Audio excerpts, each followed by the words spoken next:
சிவாய நம. திருச்சிற்றம்பலம். ஞானாசிரியராகவும் ஞான குருவாகவும் எம்மை வழி நடத்தும் நம்பி ஆரூரர் திருவடிகளையும் அண்ணாமலை பெருமான் திருவடிகளையும் மனம் மொழி மெய்களால் வணங்கி மகிழ்கின்றேன். பன்முக நோக்கில் 9ஆம் திருமுறை என்ற இந்த அற்புதமான நிகழ்வில் ஒரு நிகழ்வை நாம தொடர்ந்து பார்த்து வருகின்றோம். அதுதான் 9-14 என்ற அற்புதமான ஒரு தொகுப்பு. அதாவது 9ஆம் திருமுறையில் வரக்கூடிய ஒவ்வொரு பதிகத்தையும் எடுத்து அதில் வரக்கூடிய 14 சாத்திர நூல்களுடைய கருத்துக்கள் எங்கெல்லாம் இருக்குது அப்படிங்கிறதை மிக அழகாக வாரம் நமக்கு எடுத்து சொல்லி வருகின்றார். அருள்ஞானியின் சீடராகவும் சித்தாந்த நன்மணியாகவும் திகழ்ந்து கொண்டிருக்கக்கூடிய கடலூரில் இருந்து சுப்பராயன் ஐயா அவர்கள். ஐயா அவர்கள் ஒவ்வொரு வாரமும் நமக்கு இதை எடுத்து சொல்லும்போது எவ்வளவு சுலபமாக இருக்கின்றது இந்த சித்தாந்தம் அப்படிங்கிறத நமக்கு மிக அழகாக எடுத்து நம்மளால் புரிஞ்சுக்க முடியுது.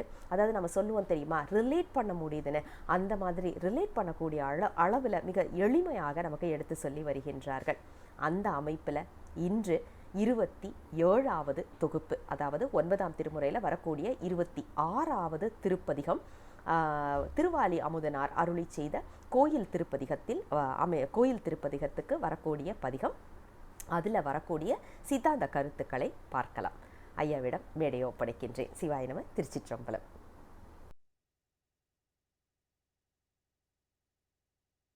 எப்பொருட்கண்ணும் மண்ணி இலங்கிடும் அறிவாம் ஈசன், அப்படி விளங்குகின்றது அறிதலே சிவன் தனக்கு மெய்ப்படு பூசை, மற்றோர் செயலினால் அன்று மெய்யே, இப்படி ஞானம் தன்னால் இறைஞ்சிடப்படுவான் ஈசன். அருளாதொழிந்தால் அடியேனை அஞ்சேல் என்பார் ஆரிங்கு, பொருளா என்னை புகுந்தாண்ட பொன்னே பொன்னம்பல கூத்தா, மருளார் மனத்தோடு உனை பிரிந்து வருந்துவேனை வா என்றும், தெருளார் கூட்டம் காட்டாயேல் செத்தே போனால் சிறியாரோ, சிரிப்பார் களிப்பார் தேனிப்பார் திரண்டு திரண்டு உன் திருவார்த்தை விரிப்பார், கேட்பார் மெச்சுவார் வெவ்வேறிருந்துன் திருநாமம் தரிப்பார், பொன்னம்பலத்தாடும் தலைவா என்பார் அவர் முன்னே, நரிப்பாய் நாயேன் இருப்பேனோ நம்பி இனித்தான் நல்காயே. அங்கு இங்கு எனாதபடி எங்கும் பிரகாசமாய் விளங்கும் முழுமுதற் பொருளான சிவபெருமான் திருவருளாலும் 9ஆம் திருமுறை ஆசிரியர்களின் குருவருளாலும் இன்றைய நன்னாளிலே 9-14 பாகம் 27 சிந்திக்க உள்ளோம். பன்முக நோக்கில் 9ஆம் திருமுறை என்ற ஓராண்டு தொடர் ஞான வேள்வியை சிறப்பாக நடத்தி வரும் சிங்கப்பூர் நம்தமர் ஊரன் இலக்கிய ஆராய்ச்சி மையத்தின் சிவ லாவண்யா அம்மையார் அவர்களையும், இதிலே பங்கு கொண்டு பாடல்களையும் பொழிவுகளையும் தந்து கொண்டிருக்கக்கூடிய சிறியவர்கள் உள்ளிட்ட பெரியவர்கள் அனைவரையும், இணையம் வாயிலாக இணைந்து பன்முக நோக்கில் 9ஆம் திருமுறையை சிந்தித்துக் கொண்டிருக்கக்கூடிய அன்பர பெருமக்களாகிய உங்கள் அனைவரையும் அடியேன் மனமொழி மெய்களாலே வணங்கி மகிழ்கின்றேன். இன்று 9-14 27வது பகுதியிலே 9ஆம் திருமுறையில் 26வது பதிகமாக இருக்கக்கூடிய கோயில் திருப்பதிகம், அதாவது புருடோத்தம நம்பி அருளி செய்த கோயில் திருப்பதிகம் நாம் இன்றைக்கு சிந்திக்க இருக்கின்றோம். 9ஆம் திருமுறையிலே 9 ஆசிரியர்கள், அதிலே இதுகாரும் நாம் 7 ஆசிரியர்களுடைய பாடல்களை தொடர்ந்து இறையருளாலும் குருவருளாலும் சிந்தித்தோம். அதற்கு அடுத்ததாக இருக்கக்கூடிய 8வது ஆசிரியராக விளங்கக்கூடிய புருடோத்தம நம்பி அவர்களுடைய பதிகங்களை சிந்திக்க துவங்கி இருக்கிறோம் இன்றிலிருந்து. அவர் அருளிய முதல் திருப்பதிகம் கோயில் திருப்பதிகம். அது 26வது பதிகமாக தொகுக்கப்பட்டுள்ளது. இந்த பதிகம் பஞ்சமப்பண்ணிலே அமைந்திருக்கிறது. புருடோத்தம நம்பி நமக்கு 2 பதிகங்களை அருளி செய்திருக்கிறார். அவருடைய பெயர் பாருங்க, புருடோத்தம நம்பி, புருஷோத்தமன் அப்படின்னு நம்ம சொல்லுவோம். அந்த புருடன் என்ற தத்துவத்தில் இருக்கக்கூடியவர் புருஷோத்தமன், அதனால புருடோத்தமன். அது திருமாலுக்கு உரிய பெயர்.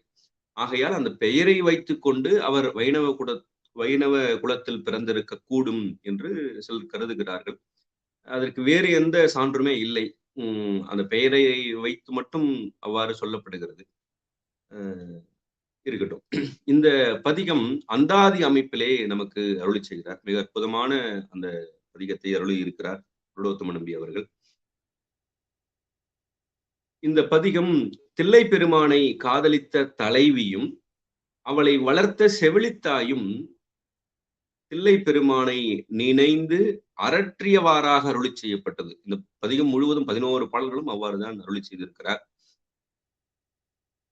அதாவது தலைவியும் செவிலித்தாயும் சேர்ந்து அரற்றுவதாக இந்த பதிகம் முழுவதும் அருளியிருக்கிறார்.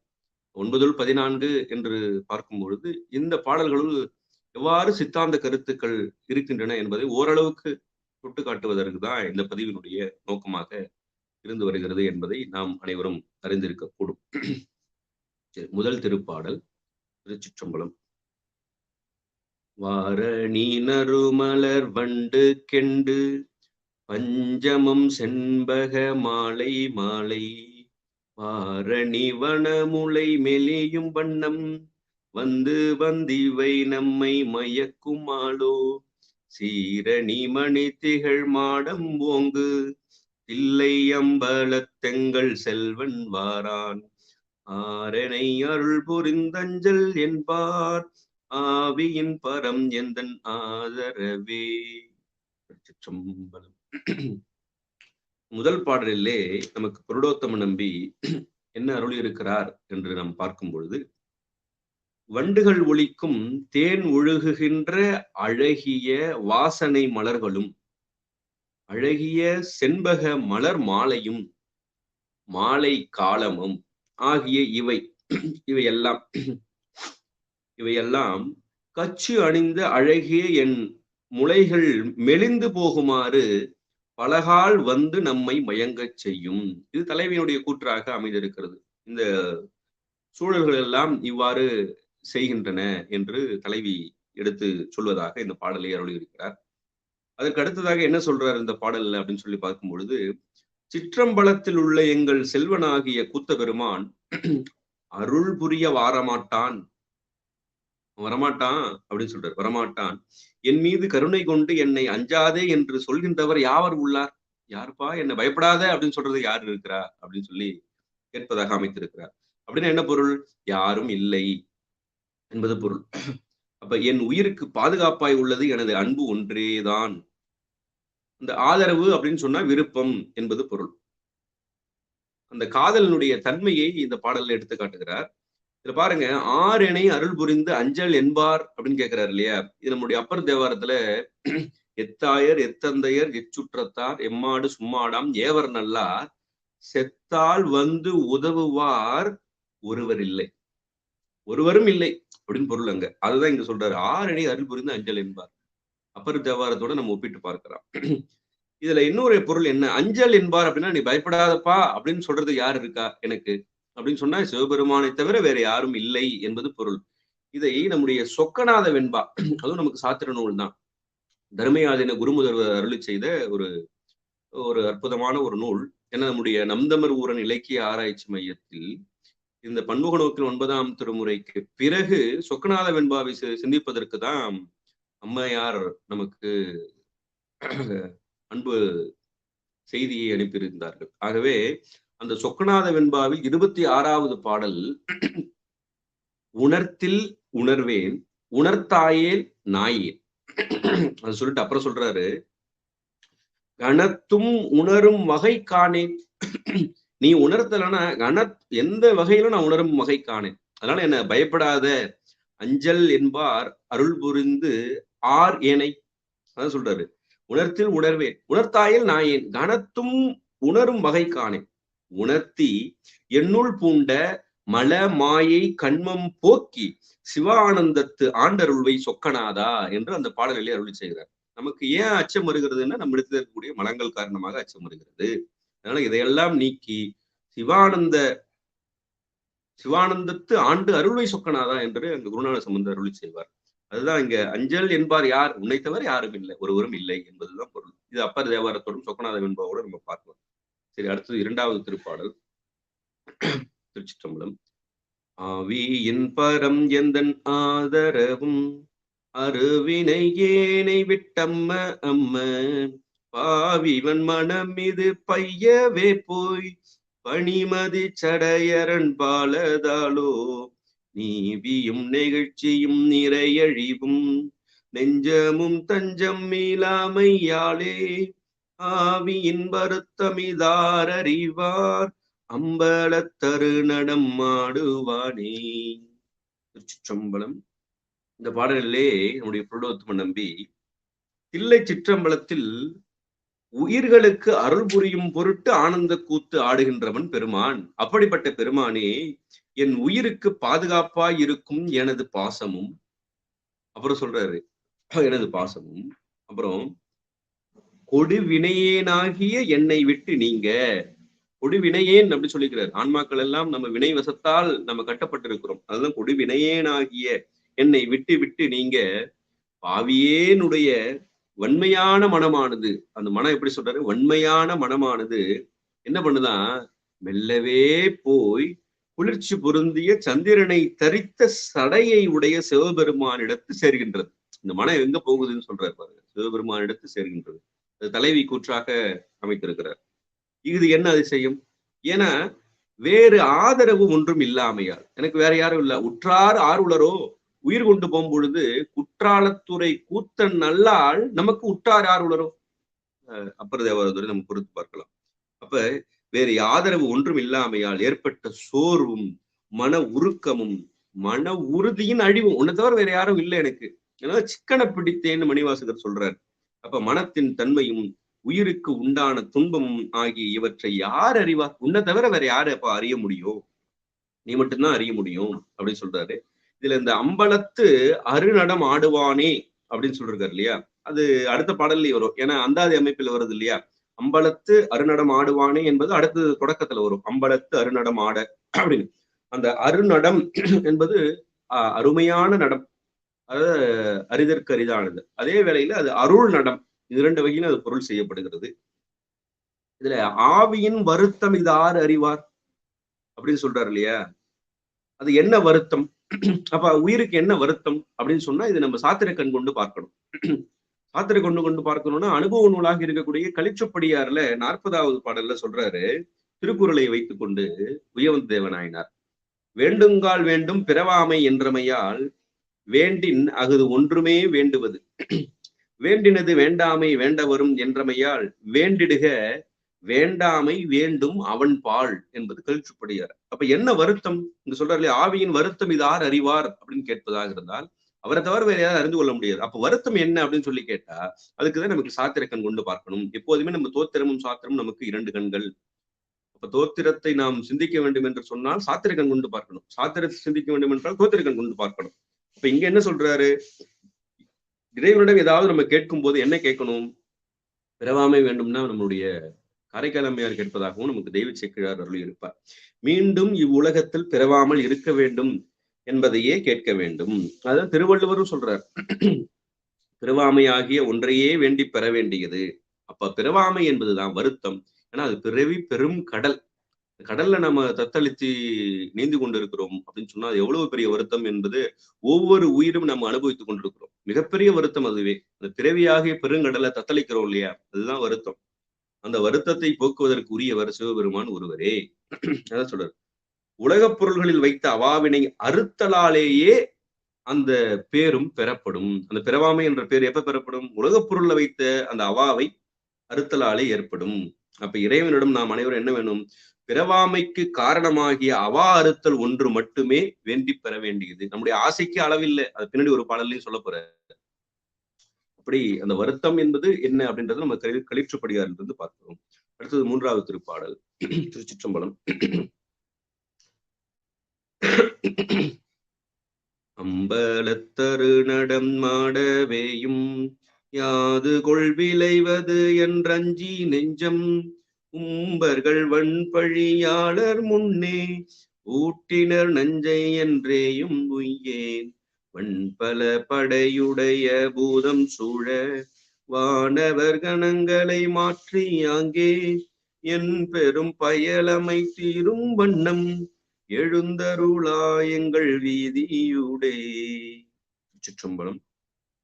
இந்த பாடல்ல நம்முடைய புருடோத்தம நம்பி என்ன அருள் இருக்கிறார்னு சொல்லி பார்க்கும் பொழுது, எம்பெருமானே, நீ தில்லை அம்பலத்தில் ஆன்மாக்களுக்கு அருள் வழங்கும் ஆனந்த நடனத்தை செய்து கொண்டிருக்க கண்டும், இப்படி பார்க்கிற கண்டும், முன்னொரு காலத்தில் தேவர்களாகிய அவர்கள் எல்லாம் எப்படி சொல்றாரு, தேவர்களாகிய வலிய பழிகாரர்கள்னு சொல்றாரு. அது தலைவியுடைய கூற்றாக சொல்கிறது.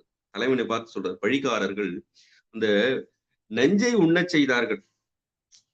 என்ன தீங்கு நேருமோ என்றும் நினைத்து மனம் அச்சம் கொண்டு மிக்க துன்பத்தினால் பிழைக்க மாட்டாமல் இருக்கின்றேன். தலைவி கூற்றாக அருள்கிறார். ஆதலால் அந்த விடத்தை உண்ணச் செய்த தேவர் கூட்டங்களை அங்கேயே அழித்து எனது உடல் மிகுதியாக அமைந்த பசலைத்தன்மை நீங்குமாறு எங்கள் வீதியினூடே வந்து எழுந்தருளி வலிய பல படைக்கலங்களை ஏந்திய பூதங்கள் சூழ திருவிழா வருக அப்படின்னு சொல்லி அந்த பாடலை அமைத்திருக்கார். அதுல என்னன்னா, தேவர்கள் நஞ்சு உண்ண வச்சாங்க இல்லையா, அது அவர்களுடைய நன்மைக்காக கேட்டார்கள். இது உனக்கு என்ன ஆயிடுமோ அப்படின்னு பதைக்கிறாள் தலைவி. இது எதனை நமக்கு காட்டுகிறது, நம்முடைய இந்த கண்ணப்பர் அன்பு இருக்குது இல்லையா, இந்த கண்ணப்பருடைய அன்பை வந்து அந்த அன்பு போல இந்த புருடோத்தமனுடைய பாடல் அமைந்திருக்கிறத நம்ம பார்க்கிறோம். எப்படின்னா, அந்த கண்ணப்பரோட அன்பு யாருக்கு தெரியும், அவருக்கும் காலத்தியப்பருக்கும் தான் தெரியும். கண்ணப்பன் ஒப்பதோர் அன்பின்மை என்றமையால் கண்ணப்பன் ஒப்பதோர் அன்பு அதனை கண்ணப்பர் தாம் அறிதல் காலத்து யார் அறிதல் அல்லது மற்ற ஆறறியும் அன்பு அன்று அது என்பது கலிற்றுப்படுகிறார். அப்படிப்பட்ட ஒரு உயர்ந்த, ஏன்னா கண்ணப்பர் அங்க போன உடனே என்ன கேட்கிறாரு, நீ தனியாவா இருக்கிற கேக்குற, அப்புறம் நீ சாப்பிட்டியா அப்படின்னு கேட்கிறாரு. அது போல இறைவன் எப்படிப்பட்டவன், அவனுக்கு எந்த விதமே இல்லை. ஏன்னா நள்ளிருளில் நட்டம் பயின்றாடக்கூடியவன் அவன்.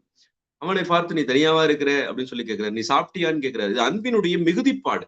அதே போலதான் அந்த விடம் அவரை என்ன செஞ்சு விடும், அவர் எதுவுமே செய்யாது இல்லையா, அவர் எதுவும் செய்யாது என்பது தெரியும். இருந்தாலும் அந்த அன்பினுடைய மிகுதிப்பாடு தான் அது உன்னை என்ன செஞ்சிடுமோ அப்படின்னு அந்த பதைப்பது போல அந்த அன்பினுடைய உச்ச நிலை.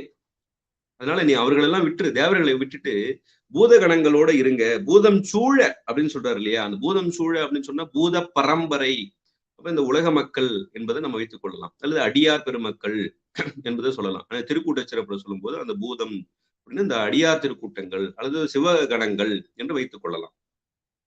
அந்த மண்ணில் உள்ளோர் அல்லது சிவகணங்கள் இவர்களெல்லாம் சூழ நீ எழுந்தருள வேண்டும் அப்படின்னு சொல்றாரு. அப்ப இறைவன் எதற்காக இந்த வீதி உலா வருகிறான் அப்படின்னு சொல்லி நம்ம பார்க்கும் பொழுது நமக்கு எல்லாம் தெரிந்த ஒரு கருத்து தான். என்ன அப்படின்னு சொன்னா, எத்தனையோ அன்பர்கள் உடல் ஊனமுற்றவர்களாக இருப்பார்கள். அவர்களுக்கு அருளும் பொருட்டு இறைவன் வீதி உலா வருகிறான். அப்புறம் மற்ற உயிரினங்கள் இருக்கின்றன அல்லவா, மனிதர்களை தவிர்த்த மற்ற உயிரினங்கள் இருக்கின்றன, அவர்களுக்காகவும் வீதி உலா வருகிறான் அருள் புரிவதற்காக. சில ஆன்மாக்களை ஈர்த்து ஆட்கொள்வதற்காகவும் வீதி உலா வருவான். ஏன் அப்படின்னு சொன்னா, சில ஆன்மாக்கள் இறைவனே இல்லை அப்படின்னு சொல்லி இருக்கக்கூடிய ஆன்மாக்கள் இருக்கும். அந்த வீதி விழா வர நேரத்துல அந்த ஒரு நேரத்துல கூட அந்த ஆன்மா ஆட்கொள்ள வரக்கூடும். ஆகையால் இறைவன் வீதி உலா வருவதும் ஆன்மாக்களை ஆட்கொள்வதற்காகவே என்பதுதான் கருத்து. சரி, அடுத்தது 4வது திருப்பாடல். திருச்சிற்றம்பலம். எழுந்தருளாயங்கள் வீதியூடே ஏதமில் முனிவரோடு எழுந்த ஞான கொழுந்ததுவாகிய கூத்தனேனின் உழையணி காதினின் மாத்திரையும் செழுந்தட மலர்புரை கண்கள் மூன்றும் செங்கனி வாயும் என் சிந்தை வவ்வ அழுந்தும் என் ஆருயிர்க்கென் செய்கேனோ அரும்புணல் அலமரும் சடையினானே. திருச்சிற்றம்பலம். இந்த பாடலிலே அருமையான கங்கை நீர் ததும்பும் சடையினை உடைய சிவபெருமானே என்று விழிக்கிறார் முதல்ல. இப்ப எங்கள் வீதி வழியே பவனி வருவதாயாக அப்படின்னு முதல் பாடல்ல சொன்ன அந்த அந்தாதி தான் இங்க ஆதியாக வருகிறது, வருவாயாக. அப்புறம் குற்றமற்ற முனிவர்களிடத்தில் எழுந்த மெய்ஞானம் கொழுந்தாகிய தில்லை கூத்த பெருமானே. தில்லை கூத்த பெருமானை சொல்லும்போது சொல்றாரு, ஞான கொழுந்து அதுவாகிய கூத்தனே. அப்படிப்பட்ட பெருமானே, புழை என்னும் ஆபரணத்தை அணிந்த உனது காதில் உள்ள மாத்திரை என்னும் அணிகலனும், அது ஒரு வகை அணிகலன், மாத்திரை என்னும் அணிகலனும் மலரை ஒத்த 3 கண்களும் சிவந்த கொவ்வை கனி போன்ற திருவாயும் முக்கண். முக்கண்னு சொன்னாலே அது அருளை வழங்கக்கூடியதுதான். கனி போன்ற திருவாயும் என் மனத்தையும் கொள்ளை கொள்வதால் உயிர் துன்பத்தில் ஆழும். ஆதலால் என் அரிய உயிருக்கு நேர்ந்த துன்பத்தை போக்க நான் என்ன செய்வேன் அப்படின்னு சொல்லி கேட்கிறார். இதுல பாருங்க, அந்த கண்கள் 3 அப்படின்னு சொன்ன உடனே அந்த நெற்றிக்கண் நம்ம நிறைய இதற்கு முன்பு பார்த்திருக்கிறோம். அந்த நெற்றிக்கண் என்பது சிவஞான சித்தியார் பாடலை நாம் மேற்கோள் காட்டி அது அருளலை வழங்குவதற்காகத்தான் அந்த நெற்றிக்கண்ணை இறைவன் நமக்கு அருள் இருக்கிறான் என்பதை நம்ம பார்க்கிறோம். அது நாயகன் கண், நாயகி கண் புதைப்ப, நாயகனுடைய கண்ணை நாயகி புதைக்க எல்லாம் இரண்டு விடுகிறது. தேவர்கள் எல்லாம் வேண்ட அப்புறம் இறைவன் நெற்றிக்கண்ணாலே உலகத்திற்கு கருணை புரிவதற்காக வெளிச்சத்தை வழங்குகிறான் என்பதை நம்ம இதற்கு முன்பு சித்தியார் பாடலோடு நம்ம ஒப்பிட்டு பார்க்கலாம். அது சொல்றாரு மேல, அந்த ஏதமில் முனிவர்னு சொல்றாரு இல்லையா, அந்த குற்றமற்ற முனிவர்கள் அப்படின்னு பொதுவா எடுத்துக்கொள்ளலாம். அல்ல முனிவர்கள் யாருன்னா தில்லைவாழ் அந்தணர்கள், அப்புறம் இருவருக்கு நடனம் ஆடினார் இல்லையா பதஞ்சலி வியாக்கிரபாதர், அவர்கள் இருவரையும் பின்பும் சொல்லுவார் ஒரு பாடல்ல. இதுல என்ன சொன்னாரு, ஞான கொழுந்து அதுவாகிய கூத்தன். இந்த ஞான கொழுந்து என்பது இறைவனை குறிப்பிடுகிறார். ஞான கொழுந்து என்று நம்முடைய திருஞான சம்பந்தரை தெய்வ சேக்கிழார் பெரிய புராணத்துல சொல்லுவார். ஞான கொழுந்து என்று ஞான சம்பந்தரை நமக்கு குறிப்பிடுவார்.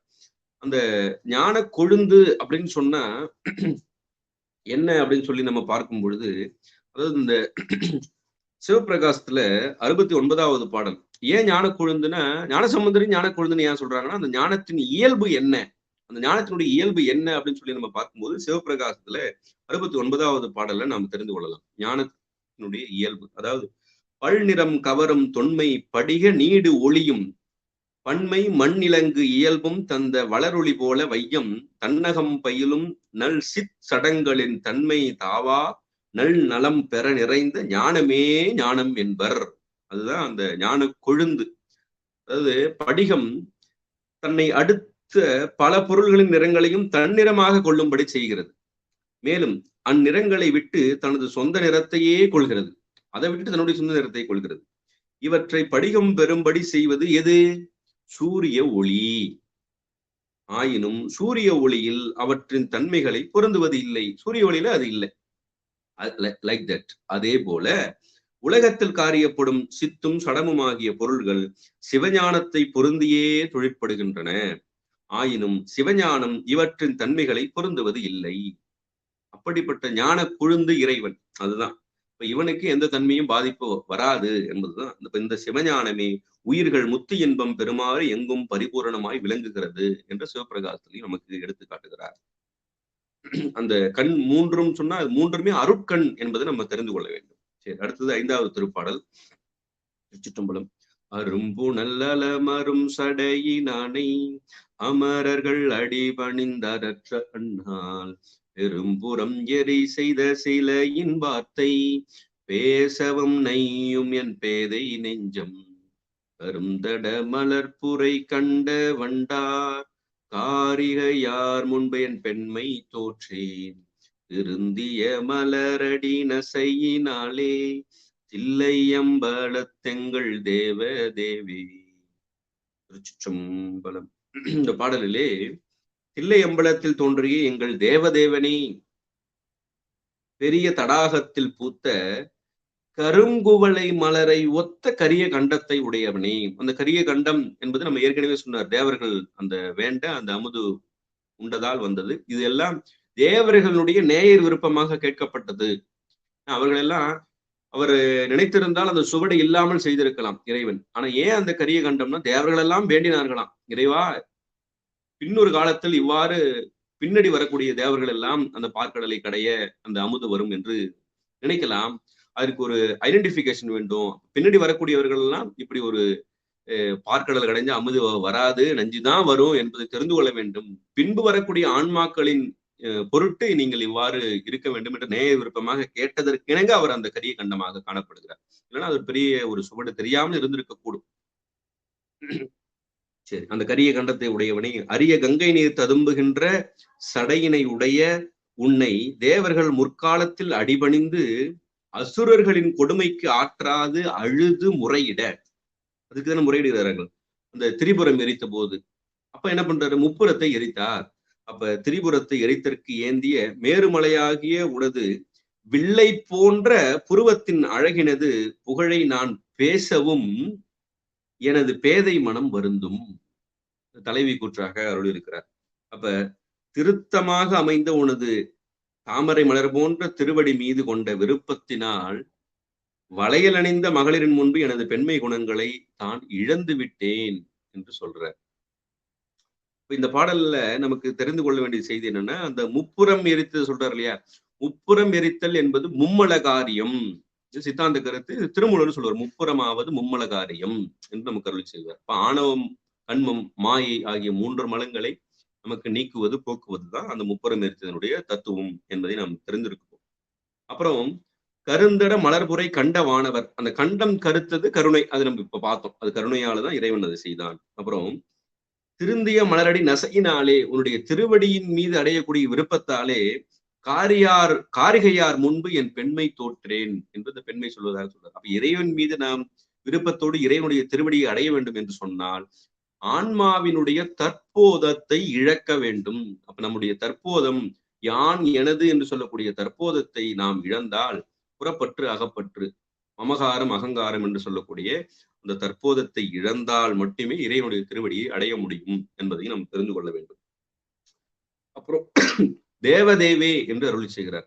தேவதேவேன தேவர்களுக்கெல்லாம் தலைவன். இது இறைவனுடைய முழு முதல் தன்மையை நமக்கு எடுத்து காட்டக்கூடியது. தேவர்களுக்கெல்லாம் தலைவனாக விளங்கக்கூடியவன் என்பதுதான். அடுத்தது 6வது திருப்பாடல். திருச்சிற்றம்பலம்.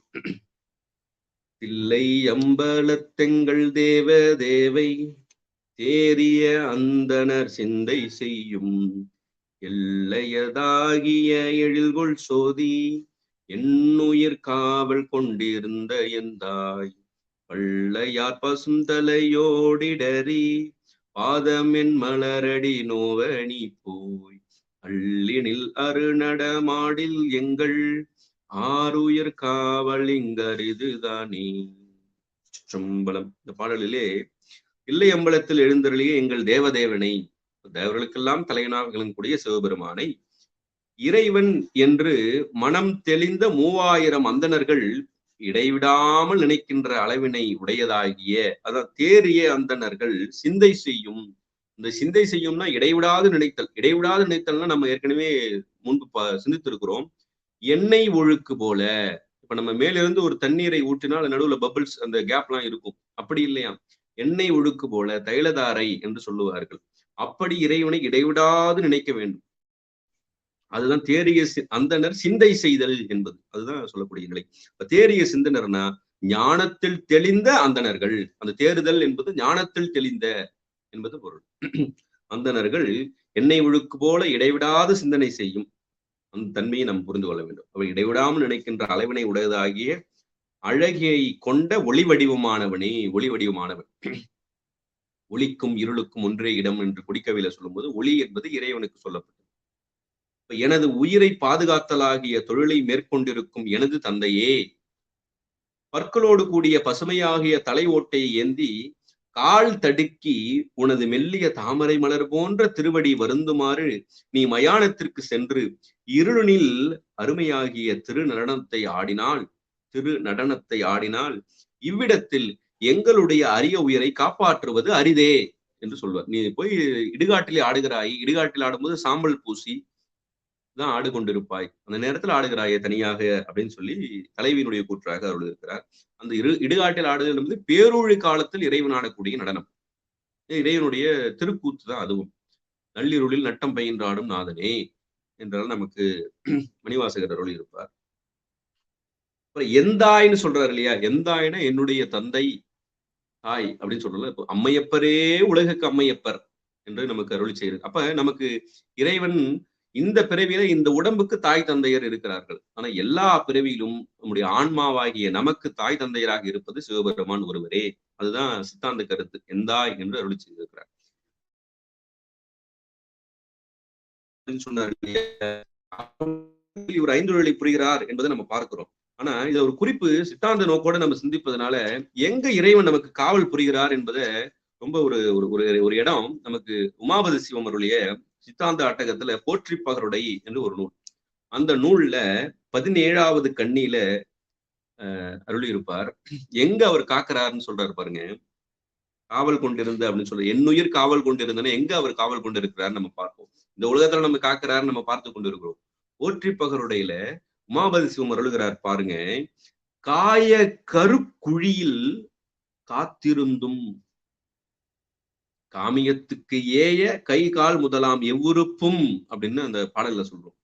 அனாதி உயிர் தம் பசியால் எங்கேனும் ஆக எடுக்கும் என வெம் கும்பி காய கருக்குழியில் காத்திருந்தும். காய கருக்குழியில காத்திருக்கிறார். அது எவ்வளவு ஒரு வெப்பமான இடம்னு சொல்றார். வெம் கும்பி காய கருக்குழி, அந்த கருக்குழியில காத்திருந்து அருள் புரிகிறான் சிவபெருமான். இப்படிப்பட்ட சிவபெருமானுடைய கருணைக்கு வேற ஏதாவது உதாரணம் சொல்ல முடியுமா? சொல்ல வேண்டிய அவசியமே இல்லை. அப்ப அவன் கருணையே உருவமானவன். அப்படிப்பட்ட கருணையே உருவமானவனுக்கு நாம் செய்ய வேண்டியது நம்முடைய அன்பை மட்டும், தூய அன்பை செலுத்துதலே நமக்கு இறைவனுக்கு நாம் செய்ய வேண்டியது. அடுத்தது 7வது திருப்பாடல். ஆருயிர்காவலிங்கருமையாலே அந்தணர் மதலை நின்னடி பணிய ஊர் நுணைவேல் படை கூற்றம் சாய உரைகழல் பணிகொள மலைந்ததென்றால் ஆரினி அமரர்கள் குறைவிலாதார் அவரவர் படுதுயர் களைய நின்ற சிறுயிரிங்கள் தில்லைவானா சேயிழையார்க்கினி வாழ்வரிதி. திருச்சிற்றம்பலம். இந்த பாடலிலே 7வது திருப்பாடல்ல, தில்லையில் வாழ்கின்ற எங்கள் பெருமானே, இவ்வுலகத்தில் தனது அரிய உயிரை காப்பாற்றுதல் மிக அரியது. ஆதலால் மிருகண்டு முனிவரின் புதல்வரான மார்க்கண்டேயர் உனது திருவடிகளை பூசித்து வணங்க கூறிய நுனி பொருந்திய சூழப்படையினை ஏந்திய யமன் கீழே விடுமாறு ஒலிக்கின்ற வீரக்கழலை அணிந்த உனது திருவடி தாமரைகளை வழிபடுதலாகிய பணியை ஏற்றுக்கொள்ளும் பொருட்டு உதைத்தது என்றால்.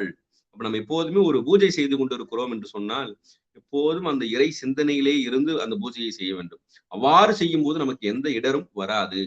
இந்த மார்க்கண்டேயனுடைய வரலாற்றிலிருந்து நாம் அறிந்து கொள்ளலாம். சிவபூஜை செய்து கொண்டிருக்கும் போது நமக்கு வினை எந்த வினையும் தாக்காது. உனது திருவடி தாமரை வழிபடுதலாக பணியை ஏற்றுக்கொள்ளும் பொருட்டு உதைத்தது என்றால், உன்னை போல் உயிரை பாதுகாப்பவர் இனி யார் உலர்ன்னு கேட்கிறார்.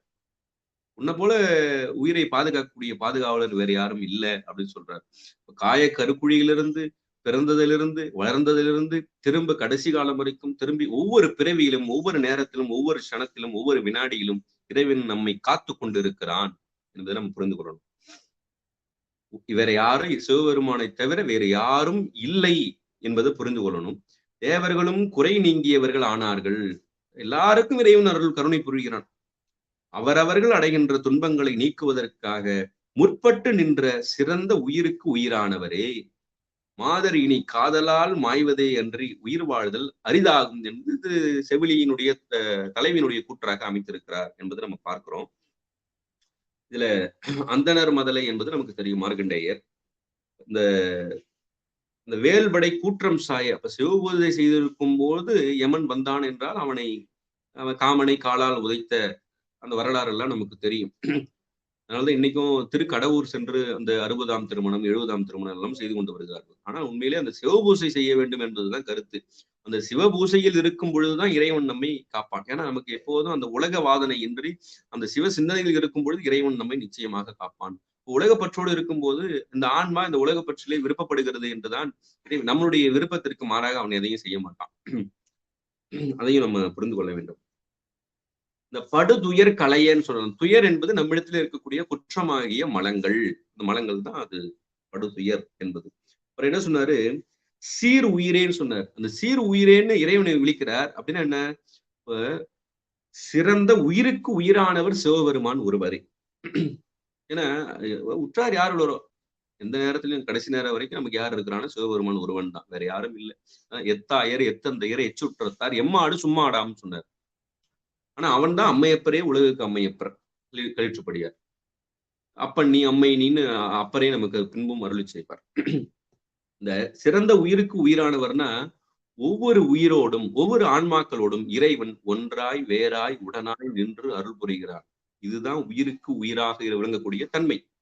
அப்படிப்பட்ட தன்மை இறைவன் சிவபெருமான் ஒருவன் தான் நமக்கு அந்த கருணை புரிபவனாக விளங்குகிறான் என்பதை நம்ம புரிந்து கொள்ள வேண்டும். அப்ப அமரர்கள் குறைவில்லாதவன் அப்படின்னா அமரர்களுக்கும் தலைவனாக இறைவன் தான் விளங்குகிறான் என்பதை நம்ம புரிந்து கொள்ள வேண்டும். அடுத்தது 8வது திருப்பாடல். திருச்சிற்றம்பலம்.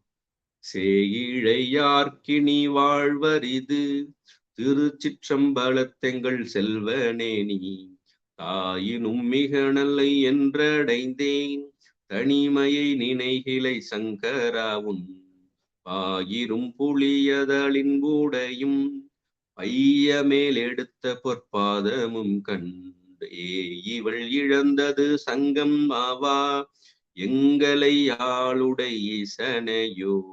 சிற்றம்பலம். எங்களை ஆளுடை ஈசனே என்று சொல்வதிலிருந்து இறைவன் ஆண்டான், நாம் எல்லாம் அடிமை என்பதை நம்ம தெரிந்து கொள்ளலாம். அது அடுத்த பாடல்லையும் முதல்ல இந்த அந்தம் ஆதியாக வரும்.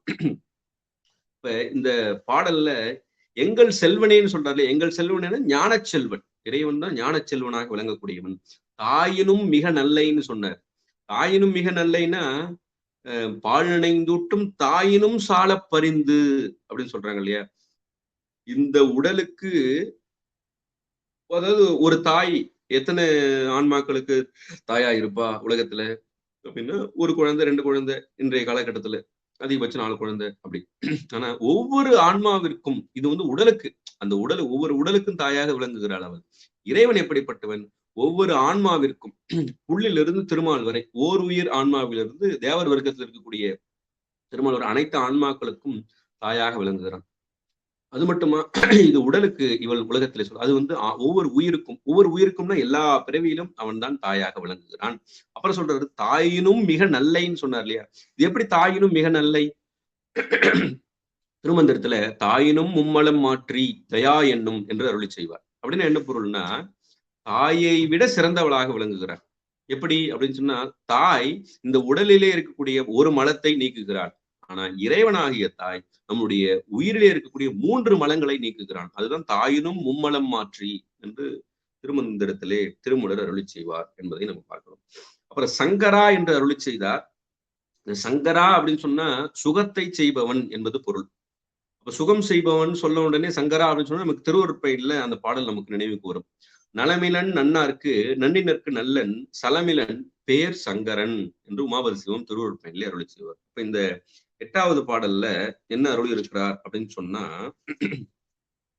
தில்லையில் எழுந்தருளிய ஞான செல்வம் உடைய எங்கள் பெருமானே, எங்களை அடிமையாக உடைய கடவுளே, மாதரி நீ உயிருடன் வாழ்தல் அரிதாகும் தலைவி கூற்றாக அருளி செய்திருக்கிறார். நீ தாயை காட்டிலும் நன்மை செய்வாய் என்று நான் உன்னை தஞ்சமாக அடைந்தேன். பெண்களின் தனிமையை நீ எண்ணி பார்க்கின்றாய் இல்லை. சுகத்தை செய்யும் இறைவனே, பாயும் தன்மையுடைய பெரிய புலியின் தோளாகிய உனது ஆடையையும் மெல்ல மேலே தூக்கிய அழகிய குஞ்சித பாதத்தையும் கண்டு காதல் மிகுதியால் ஐயோ சங்கினால் ஆகிய கைவளையர்கள் இவள் இழந்தாள். அது காதல் வரும் பொழுது அந்த வளையல் இழகிறான்னா அந்த உடல் மெலிதல் என்பதை குறிக்கும். கண்ணாடி வலை முன்னாடி விழ என் தேகம் விழிஞ்சாச்சு அப்படின்லாம் திரைப்பட பாடல்கள் எல்லாம் பாடுவாங்க இல்லையா. அதுதான் அந்த குறிப்பு. எப்படின்னா அந்த உருக்கத்தை இந்த இடத்துல சொல்றாங்க. பெண்களின் தன்மையை நீ எண்ணி பார்க்கின்றாய் இல்லை அப்படின்னு சொன்னா, நீ நினைச்சா என்ன வேணாலும் செய்யலாம்பா அப்படின்னு சொல்லும் போது, இது சொக்கநாத வெண்பாவில ஒரு பாடல சொல்லுவாரு. முன்னளவில் மாக்களுக்கு முத்தி கொடுத்த அருள் என்னளவில் சும்மா இருப்பதேன். எத்தனையோ ஆன்மாக்களுக்கு நீ முத்தி கொடுத்தாயே, என்னளவில் சும்மா இருப்பதேன் அப்படின்னு சொல்லி குருஞான சம்பந்தர் கேட்பார். அப்புறம் சொல்லுவாரு அவரே, சீர்பெற்றாரில் அவர்கள் எல்லாம் நீ பக்குவம் உடையவர்னு சொன்னா, உன் திருவருள் ஒத்தாசையின்றி ஆர் பெற்றார் சொக்கநாதா, உன்னுடைய திருவருள் ஒத்தாசை இல்லாம யாருப்பா அந்த பக்குவம் அடைந்தார்கள் என்று கேட்பார். அதுபோல இந்த நீ எங்களை பத்தி நினைச்சு பார்க்கலையா, நீ நினைச்சா என்ன வேணாலும் செய்யலாமே என்பது போல இந்த 8வது பாடலை அமைத்திருக்கிறார். அடுத்தது 9வது திருப்பாடல். திருச்சிற்றம்பலம். எங்களை ஆளுடை ஈசனையோ இளமுலை முகம் நெக முயங்கினின் பொன் பங்கயம் புரை முக நோக்கி நோக்கி பனிமதி நிலவது என் மேற்படர செங்கைகள் புரை கன்னிமார்கள் முன்னே திருச்சிற்றம்பலம் உடனே புகுந்து அங்குண பணிபல செய்து நாளும் அருள் பெறின் அகலிடத்திருக்கலாமே. திருச்சிற்றம்பலம். இந்த பாடல்ல எங்களை அடிமையாக கொண்ட இறைவனே, எனது இளமையாகிய கொங்கைகள் அழுந்த உன்னை அணைந்து உனது அழகிய தாமரை மலரை ஒத்த திருமுகத்தை பார்த்து பார்த்து மகிழ்ந்து உனது சடையின் மேலுள்ள குளிர்ச்சியான பிறை சந்திரனின் ஒளி என்மேல் பரவ. அவ்வளவு ஒரு அன்பு அன்பு அவ்வளவு தலைவி கூற்றாக அருள் இருக்கிறார். உன்னை உன்மேல் கொண்ட காதல், அதுதான் சொல்றாரு. அந்த சந்திரனின் ஒளி என்மேல் பரவ பிற பெண்களுக்கு முன்பாக தில்லை சிற்றம்பலத்தினுள் விரைந்து போய் அங்கே உனக்குரிய பல தொண்டுகளை நாள்தோறும் செய்து உன் திருவருளை பெற்றால் இந்த நில உலகத்தில் இன்பத்தோடு வாழ்ந்து இருக்கலாம் அப்படின்னு சொல்றாரு. பெருமான் சொல்லுவார் இல்லையா, மனித்த பிறவியும் எடுத்த பொற்பாதமும் காணப்பெற்றால் மனித்த பிறவியும் வேண்டுவதை இம்மாநிலத்தே என்பது போல இந்த பாடலை நமக்கு அருள் இருக்கிறார். அதுல இது அந்த அன்பினுடைய உச்ச நிலையை எடுத்து காட்டுவது, தலைவியினுடைய கூற்றாக எடுத்து காட்டுவதுதான் இது. இப்ப இந்த ஆன்மாக்கள் எல்லாம் இறைவனிடத்திலே அவ்வளவு அன்பாக இருக்க வேண்டும். அதான் சொல்றாங்க, பணி பல செய்து நாளும் அருள் பெறின் அகலிடத்து இருக்கலாமேன்னு சொல்றாரு. இறைவனுக்கு செய்யக்கூடிய பணி என்பது நம்மிடத்துல சைவ சித்தாந்தத்திலே சொல்லக்கூடிய இறைபணி அப்படின்னு சொன்னா உழவார பணி என்று நினைத்துக் கொண்டிருக்கிறோம். சரியை கிரியை யோகம் ஞானம், இந்த சரியை கிரியை யோகம் மூன்றும் தவம் என்று சொல்லப்படும். இதை செய்தால் நமக்கு ஞானம் வரும் என்பது சைவ சித்தாந்தம் சொல்லக்கூடிய கருத்து. அடுத்தது 10வது திருப்பாடல். இந்த 9வது பாடல்ல நிலவு அது என்மேல் படர என்று 2வது அடியில் அருளி செய்திருப்பார். அந்த நிலவு என்மேல் படரன்னு சொல்லியிருக்கலாம். அது நிலவது அப்படின்னு சொன்னா அது பகுதி பொருள் விகுதி என்று இலக்கணத்திலே சொல்லப்படும். சரி, 10வது பாடல். திருச்சிற்றம்பலம். அருள் பெறின் அகலிடத்திருக்கலாமென் அமரர்கள் தலைவனும் அயனும் மாலும் இருவரும் அறிவுடையாரின் மிக்கார் ஏத்து நின்றாரினம் எங்கள் கூத்தை அருள்படு மழலை மென்மொழி உமையால் கணவனை வல்வீனை ஆட்டியேன் நான் அருள் பெற அலமரும் நெஞ்சம் ஆவா ஆசையை அளவறுத்தாரிங்காரே. திருச்சிற்றம்பலம். இந்த பாடலிலே சிவபெருமானின் திருவருளை பெற்றால் உலகில் துன்பம் நீங்கி இன்பமுற்றிருக்கலாம் என்று தேவர்களுக்கு தலைவனான இந்திரனும் பிரம்மனும் திருமாலும் அப்புறம் அறிவு நிறைந்தவர்களில் மேம்பட்ட அந்த இருவர் சொல்றாங்க. இருவரும் அறிவுடையார் இருவரின் அப்படி வைத்துக் கொண்டா பதஞ்சலி, வியாக்கிரமர், அப்புறம் தில்லை வாழ் அந்தணர்கள் எல்லாரும் சொல்லலாம் என்ற இரு முனிவர்களும் இன்னமும் எங்கள் கூத்தனாகிய நடராச பெருமானை துதிக்கின்றனர். இவர்கள் எல்லாம் எப்படி துதிக்கிறார்கள்? சிவபெருமான் திருவருளை பெற்றால் உலகில் துன்பம் நீங்கி உற்றிருக்கலாம். இதுதான் சைவ சித்தாந்தம் சொல்லக்கூடிய கருத்து. அதுதான் இது சொல்றார். அப்ப இவங்க எல்லாம் துதிக்கிறார்கள். அப்புறம் அஞ்சும் தன்மையும் மழலை சொற்களை போன்ற மென்மையான சொற்களை பேசும் தன்மையும் உடைய உமாதேவியாரது நாயகனிடம் கொடிய தீவினையாகிய கயிற்றினால் பிடித்து ஆட்பட்டுவேனாகிய யான் திருவருளை பெரும் பொருட்டு என் மனம் துன்புறுகிறது. அந்தோ ஆசையின் அளவை இவ்வளவு என்று வரையறுத்து கூறுபவர் இவ்வுலகில் யாவர் இருக்கின்றார்கள்? ஆசை இவ்வளவுதான் சொல்லுமான்னா இவ்வளவு இல்ல, ஒருவரும் இல்லைன்னு சொன்னோம். ஆசை இவ்வளவுதான் இருக்கும் யாராவது சொல்ல முடியுமா அப்படின்னு சொன்னா யாராலும் சொல்ல முடியாது என்பது பொருள். இறைவனுடைய திருவருளை பெறுவதற்கு நான் விருப்பப்படுகிறேன் என்பதாக சொல்றார். இதுல என்ன சொல்றாரு?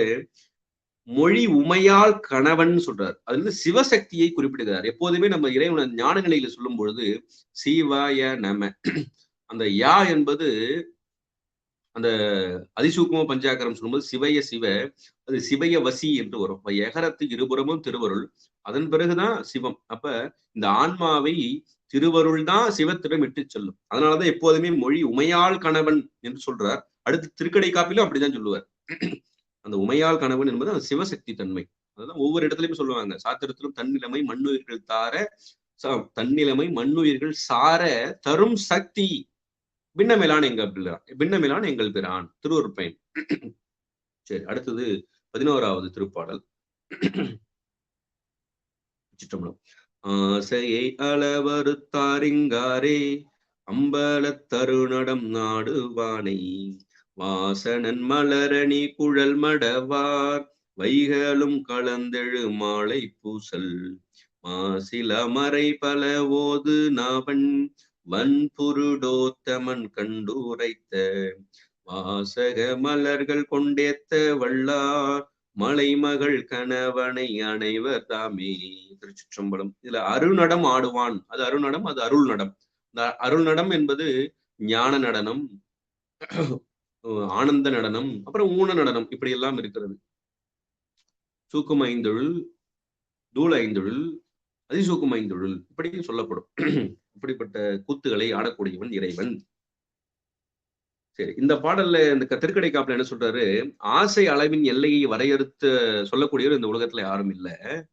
ஆதலால் ஆசை மிகுதியினால் தில்லை சிற்றம்பலத்தில் அரிய ஆனந்த நடனம் புரியும் பெருமானை நறுமணம் மிக்க நல்ல மலர்களை அணிந்த கூந்தலை உடைய பெண்கள் நாள்தோறும் கூடி நின்று ஆரவாரித்து எழும் மாலை காலத்து பேரொளியை கண்டு கூறிய, இப்படி எல்லாம் இருக்கக்கூடிய கொண்டு கூறிய குற்றமற்ற வேத சாத்திரங்கள் பலவற்றை ஓதுகின்ற நாவினை உடைய சொல் வளமை பொருந்திய புருஷோத்தம நம்பியினது சொற்களாகிய மலர்கள்.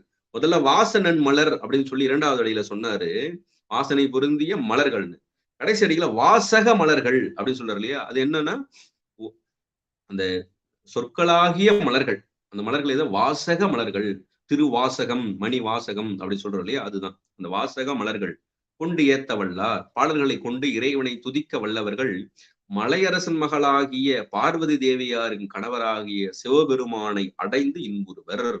இந்த வைகளும் அப்படின்னு சொன்னா நாள்தோறும் என்பது பொருள். வாசக மலர்கள்னா சொற்களாகிய பூக்கள் மலர்கள் என்பது பொருள். இதுல கடைசியா என்ன சொன்னாரு பதிகப்பலன், அந்த புருடோத்தம நம்பிக்கை என்ன சொல்றாரு பாருங்க, மாசிலா மறைபல.